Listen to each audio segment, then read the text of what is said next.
All right, so now we've got the wire retracted. We can see from where the laser is there, it's not actually going to touch the wire, it's not going to get in the way. We've got our scale tube removed. We've got to make sure that thing's removed, because if it's still on there and you go with that 120 mil width, the laser's actually going to hit your scale tube and it's going to wreck it. Trust me, I've learned that one the hard way. But now that we're ready, I'm going to go and turn on the laser itself. We're going to make sure we always have our safety goggles on when we're working the laser. The laser itself can bounce, and we want to make sure that never comes back and bounces into our eye or someone else's eye. Make sure everybody's clear of the station or the area, and ideally they all have the goggles on as well.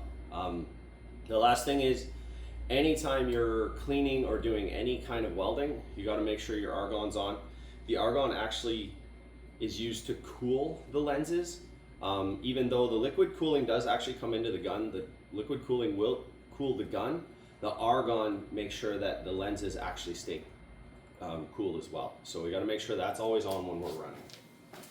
Actually hitting there, and the last piece, we need to make sure we have ground, which has got to be touching our gun here. I generally like to hook it onto the bottom. I find it kind of out of the way. But yeah, and then once we're ready, pull the trigger.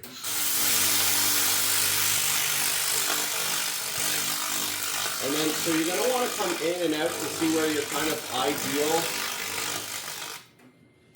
ideal focus location is. You can really tell on how well it's working by the sound of it. I really kind of want that louder pitch.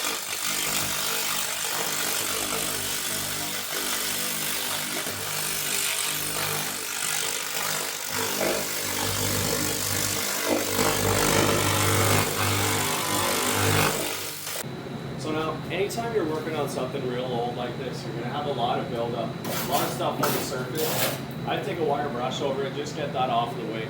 If the laser's bouncing off some scaling or something that's on the surface, you're not actually going to get your full penetration. So you want to kind of knock off as much as you can. Even the paint itself will reflect the laser, so it takes a little more time anywhere that there's paint, but that's okay. I mean, you just have to spend a little more time.